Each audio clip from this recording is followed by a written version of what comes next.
Hi, everyone. This is Curator Chats from the Museum Center at 5 Points. I'm Lindsay. I'm Elijah. Ooh, quarantine life. Yeah, we're all shelter in place. We're trying to flatten the curve, so we're all in separate places, so it's not as organized as it might usually be. But we're doing what we can. So today our topic is history for fun or history as a hobby. So my first question to you guys is history just a job for you, or do you find history fun? I find history fun. Like, I spend a fair amount of time just like normally like researching things or watching documentaries or reading books about history, about different topics that interest me. Because I think some parts aren't that fun to me, but if I'm interested in it, I'll read about it or research it forever. Yeah, I think that just like what Hope was saying, yes, it's a job, but it's also, I really enjoy history. And there's certain parts of history that I like skip over, and I'm like, not super, like, don't want to learn very much about that because like it's just not interesting to me. Like, Hope, you really love like the Roman like emperor people, right? And I'm just not a huge like I'm interested in it, but there's other things, other parts of history like World War II that I'm like, whoa, this is super interesting to hear about, like all of the different impacts that World War II had, and those sorts of things are super fun. For me personally, and like Hope was saying, like watching documentaries is always super fun now because it feels like every week there's a new documentary to watch about a different era and things like that. So definitely not just a job though. Yeah, I would say same for me. I chose this line of work because I thought it was fun. So I definitely watch documentaries in my free time, YouTube videos. My favorite shows are usually some kind of, either it's historically based or it's actually about history. Like, I love Horrible Histories. But I also, for fun, I do things that have a lot of history to them as well. Like, I play Dungeons and Dragons, which is fantasy, but it is based in history. And I really like to get into history when I play Dungeons and Dragons. Same thing with, I do live action role play. I LARP. So currently I'm in a World War II LARP, and I'm the production lead. So I take care of the costumes and props and stuff like that. So it's really fun. I get to play a Soviet spy, like a Soviet security guard. That's a lot of fun. So I love to use history. Like, I love to do historical costuming. So when I made my Soviet security guard, I looked at all these reference photos and tried to recreate one of those based on a historically accurate Soviet uniform of the era. Just because that's what revs my engine. History, it's what revs our engines. So what do you guys think of amateur historians? Well, I think that's like, if you're doing it right, if you're not just like reading a Wikipedia page and deciding that you're an amateur historian, I think that that's fine. I think that, like, just even if something is like a hobby of yours, you can become like pretty much an expert in that field. So I don't really see anything wrong with it. We're not talking like amateur archaeologists that like sandblasted and dynamited, sites or something. We're we're just talking about like people who maybe have like a different job, maybe like work in a business or a doctor or whatever, that history is like their actual hobby. So they've become, because they say it takes 10,000 hours to become an expert. But if that's like your hobby and has been your whole life, I think you can easily become probably just as well versed, if not more so, than a person that has like a degree or anything else, because I don't think you need a degree to be a historian. Yeah, I agree. I think there's lots of people who get degrees in something just to get a job, and then they do that, and then they also had these other interests in like World War I or things like that they just like on the side were diving into in like this really deep way. And I think that especially with the resources that we have available today to learn about history, now it's becoming so readily available that we can find credible sources and read through biographies that are just really in depth on like specific eras and things like that. And so for me, I think it's been like one of those things where I want people to know more about history, and I want people to learn. And if they call themselves amateur historian, so be it, I guess. But like, I think that to some degree, like people know about history and are going to like throw out facts or like word vomit facts that they have heard or read in some random article that they saw, and they're sometimes it's going to be real and it's going to be legitimate facts, and then sometimes it's not. But as long as like we are consistently fact checking, sourcing things, and making sure that like we have accurate information, I think that that's like the biggest thing. I think with amateur historians, it becomes easy to make up history in some capacity. I mean, that doesn't always happen, but like I think it becomes easier to make up history and to say, well, I heard that this happened. It's like, well, I don't know if that actually happened. So, but yeah, I think that it should be a thing. I think everyone wants to learn about history, and everybody knows about history to some degree. It's just how much they're sourcing their information and those sorts of things. So I do agree that you can be an amateur historian and be just as good as a regular historian, but there are a lot of pitfalls to being an amateur historian. For example, you tend to regurgitate facts instead of thinking critically and applying a critical analysis. So I'll watch all of these YouTube videos with people regurgitating history, and it's like, okay, clearly you read a book, but you're not actually analyzing and thinking critically about things. You miss out on a lot of theory. They miss out. Amateur historians tend to fall into the pitfall of popular history and not the most recent history. So there are certain areas I would say I'm close to an expert in, and I will find somebody who's regurgitating facts about it. For example, Southeast Asian history, and people will talk about things about it, and I noticed that it's old.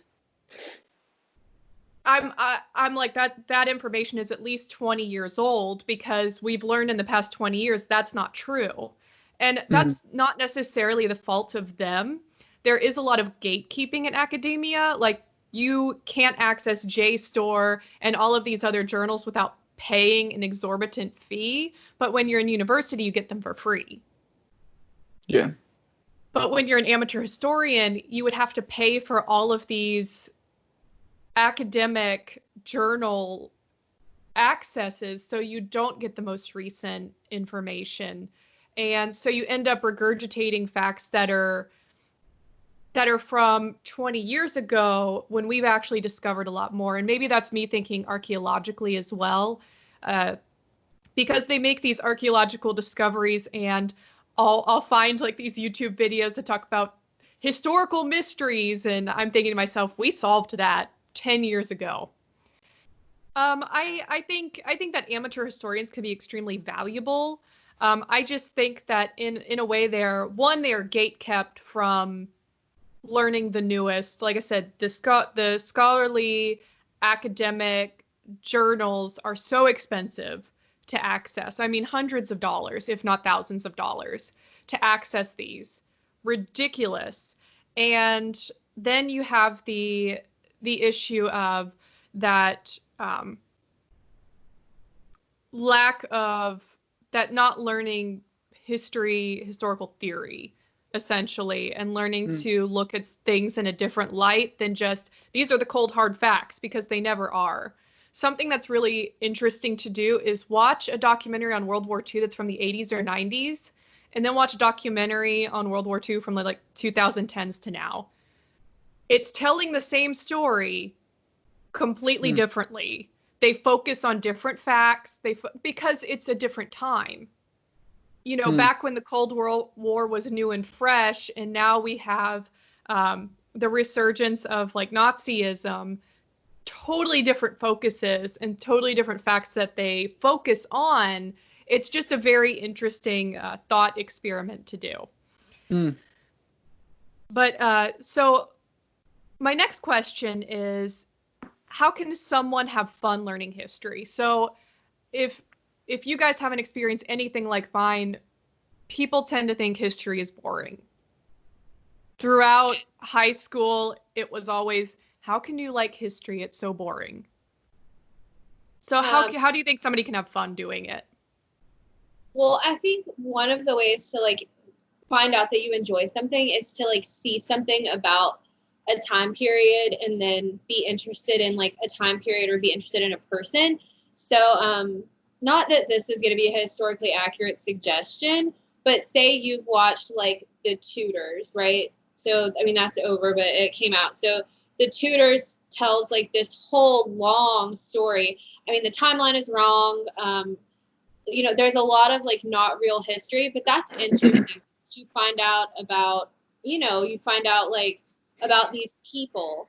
And then if you're able to get interested in a person, or like even the clothing from a time period, or just one little thing like the history of this weird castle, you know, anything, that's like a jumping off point. Because usually if there's like a popular TV show or a popular movie or something, there's going to be like real historical like documentaries or books or something that you can actually find like the real story in.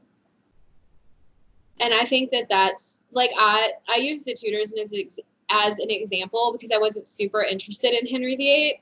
And then I started watching that show, and it was like, now it's one of my favorite time periods to like look up and like watch documentaries and stuff about, just because of that. That's how I found out about like the sweating sickness and all that I talked about in one of the podcasts, was because they talked about it in the show and it was real. And I was like, yeah, I think going off a little bit of what you said at the end there about the podcast, I think that today we have access to lots of different fun and exciting podcasts that will mention history. And so you can sort of start to like whet your appetite with all of these different points in history that you may not know anything about. And so there's ones that are literally like 5 minutes. There's ones that are 30. There's some that are like 3 hours long, and don't recommend those ones necessarily, because it's like, if you're trying to get into it, then it may not be the best place to start. But I think that sort of starting there and starting in like documentaries and things like that are interesting places to start, because then you can start to piece together things as you learn more about it through a documentary. And sometimes those are documentaries and podcasts are a little bit easier to latch onto right at first, to say, oh wow, that was really interesting. And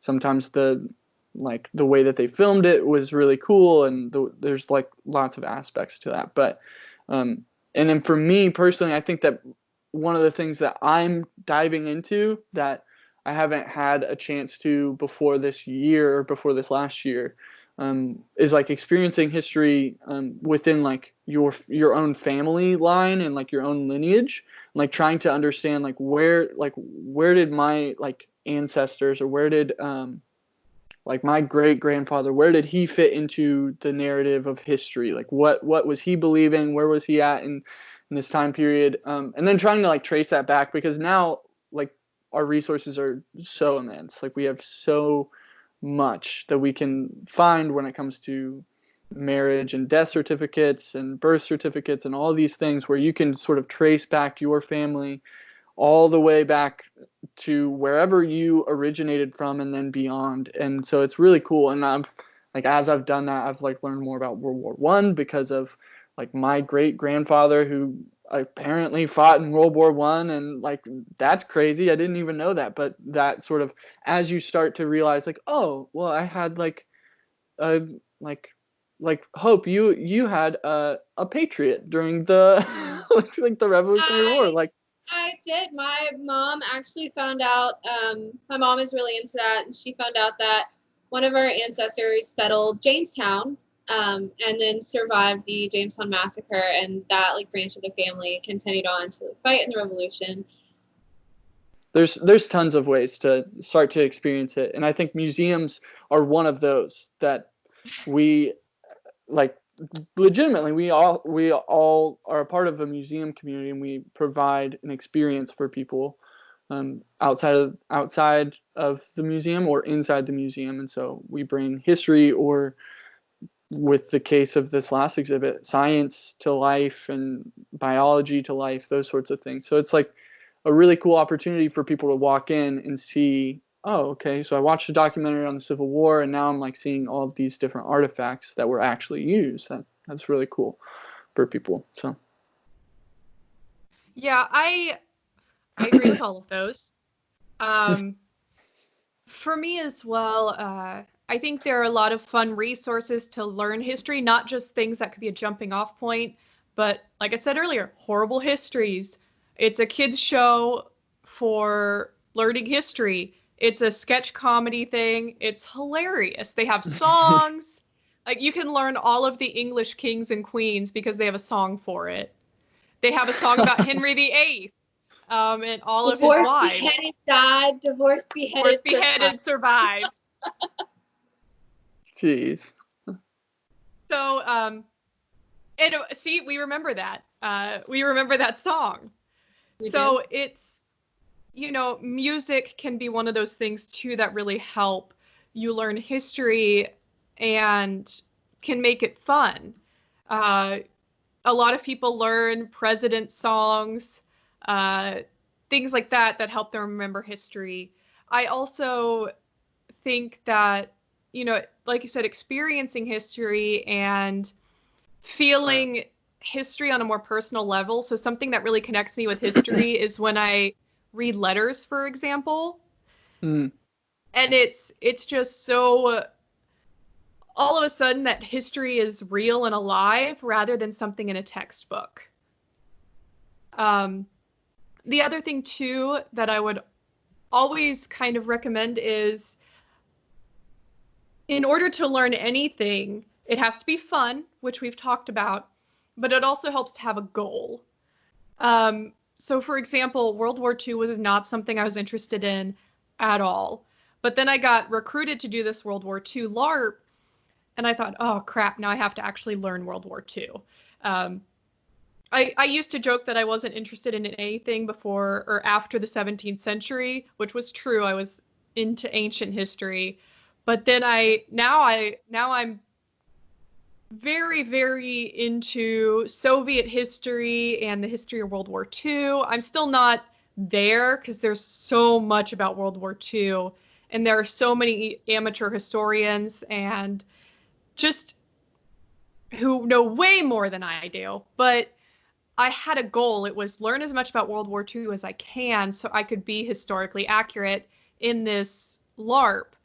And, and I was able to make it fun along the way. So you can learn a lot if you've got a goal that you're actually interested in, not study for a test. Mm-hmm. In the same thread, is there any advice you would give to parents trying to get their kids interested in history? So a lot of parents right now are having to teach at home, or their kids are learning from home, and I'm sure there are a lot of kids who are just not as excited about it. So this question is basically like the last one, but maybe a little bit more focused to kids, and as a parent or somebody else trying to get a kid interested. Well, I think finding common ground, like if If there's like a particular game, like I know, I'll use this as an example. I went to a trunk show and everything they asked me was about soccer, the history of soccer. And this was like an early home and farm trunk. It had nothing to do with soccer. But if there's something that like interests like a child, why not try to find out like the history of that thing? If it's dance, if it's, you know, if it's like reading, if it's cowboys, whatever, like that's like, if there's something that you, or because I know for me personally, like if you look at something and you're reading something and you're like, wow, that sounds really interesting, what is that? I can go down a rabbit hole, like looking up just like something just that is so unimportant in the grand scheme of things. And I'm like, no, but I need to know everything I can about this one little thing. So if there's something that they're interested in, like really almost anything, you're going to be able to find the history of it. You're going to be able to find like older versions of it. You're going to be able to find so much, because like the whole world is at your fingertips at this point. Like the internet will give you almost anything. So that's what I suggest, is trying to, even if it's like, if you know like a story or even a ghost story, those usually have some kind of basis somewhere. I heard a campfire story as a small child. I was like 7, about this town called Rocky Springs, which is pretty close to where my parents live now. And like to this day, I remember sitting there hearing that story, and like I go there every single year still. And I know all about the history of it, and it's, you know, one of my absolute favorite places to go, even though it's literally like the size of my apartment. But you just need one little thing to get you hooked. Yeah. Yeah, I think that especially for parents right now, to like find those things that, like, if your kid is interested in soccer or your kid is interested in dance, to like maybe talk about dance along the lines of history. And so like, okay, like what did dance look like? We know what dance looks like right now. Like your kid likes dance right now, but like what did it look like in the 1700s? What did traditional dances look like? Let's walk through sort of the history of dance, or cowboys, or whatever, all sorts of different things. Like you could do that for anything. And so and it is awesome that we have so many resources. We do have like horrible histories and different like mini podcast series and shows that like students can watch at home and things like that. I think parents, as if you're not excited about it, they're gonna hate it. They're not gonna like it. So I think for me, when I was first starting in learning about history, I had several teachers in a row who just did not like history. And for some reason, how did they get into that field? I don't know. It doesn't make sense to me. But they were teaching history to children, and they had no interest really in history. Or if they did, it was in things that like we didn't care about.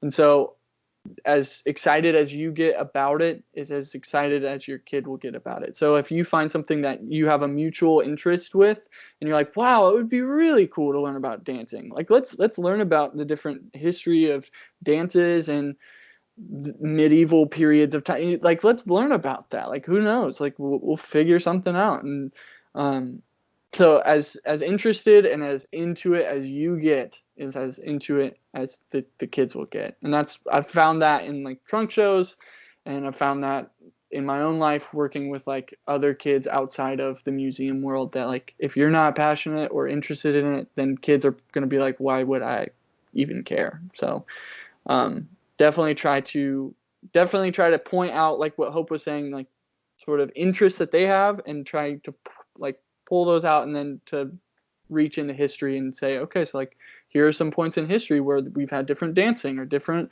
types of sports, and this is where soccer originated. Let's sort of go through the history of soccer.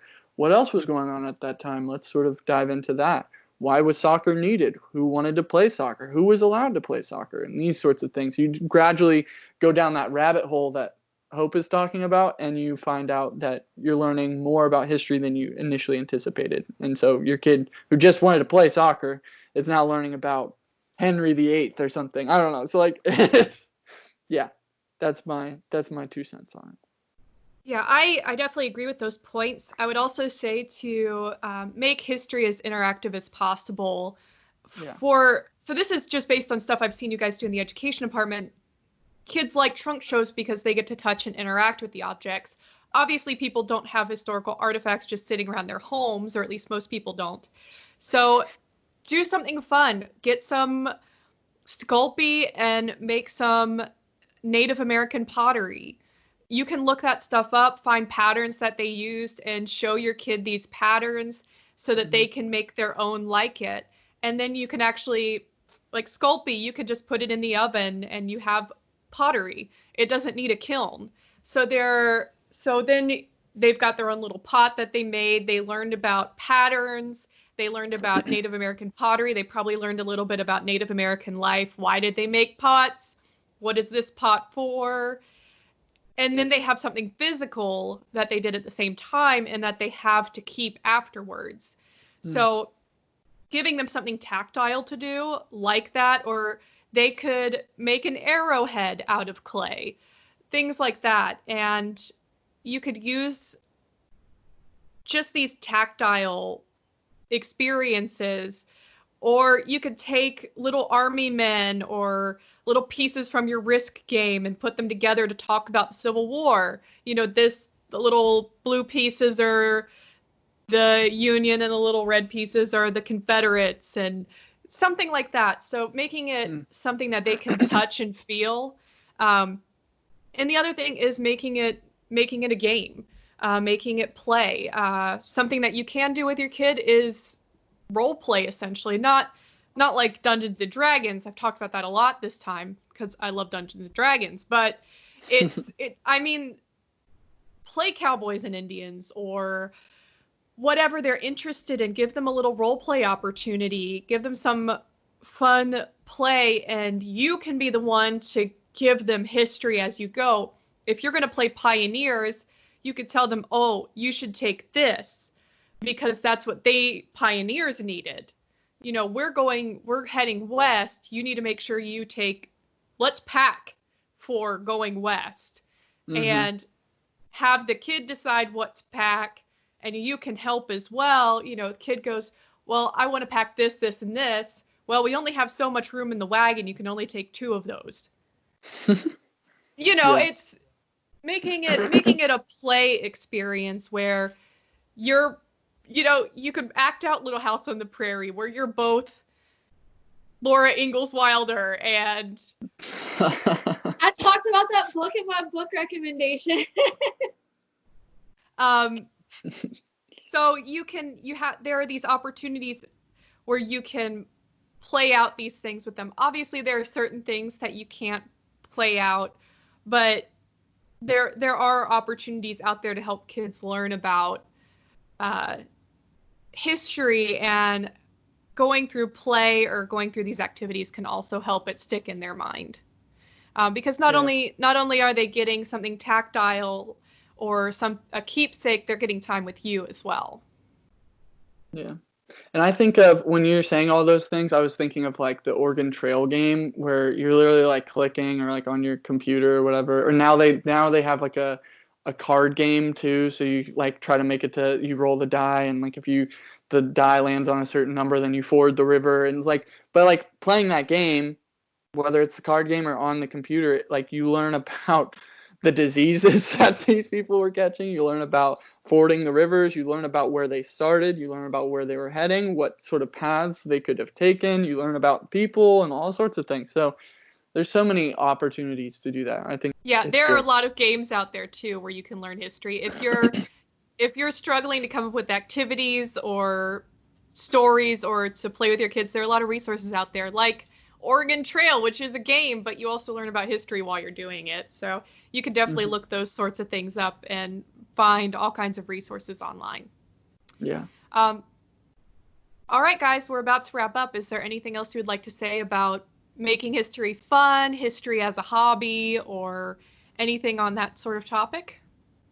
I just think, like, don't be if you think that like what you want to look up is like dark or something, like look it up anyway. Like, if it's considered like a dark history or like dark tourism, like go for it anyway. Look it up, because if that's something that, like, that's what I'm interested in. I like catastrophes. That's just what I'm like. So, like, I look up a ton of just, like, really catastrophic events and just, like, really kind of dark things.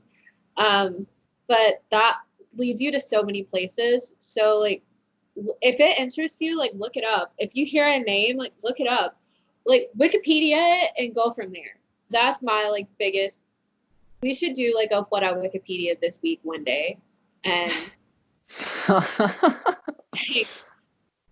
but that's, like, my biggest advice for, like, having history as a hobby. Like, if you hear it or you see it or something and you're like, it interests you at all, look it up. Just look it up on Wikipedia and see what it is and just go from Wikipedia, because they do link sources usually.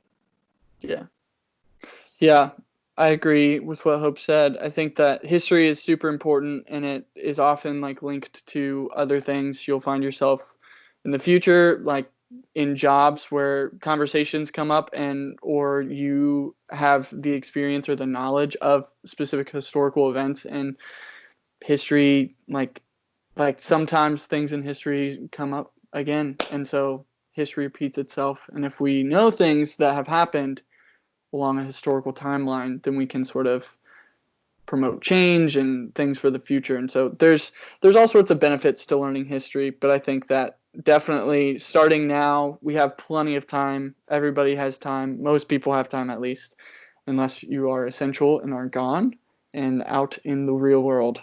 And then we salute you. Thank you for your service. But most people have time, especially students. You're at home, you are doing assignments and things like that. Take the time, research, look up things, and then go from there and try to find things that you're super interested in. Yeah, and if you need or you want to learn history, make friends with a history buff. Mm-hmm. I've had a lot of my friends go, you know, Lindsay, I didn't really like history, but you make me want to look that up. Or if you are a parent teaching a kid and you're not passionate about it, but their aunt is, have her teach some history lessons. You know, it's the passion does kind of rub off on other people. So, all right, guys, that's it for our Curator chat today. Thank you for joining me, and stay safe, everyone, and we'll see you next time. Bye. Bye.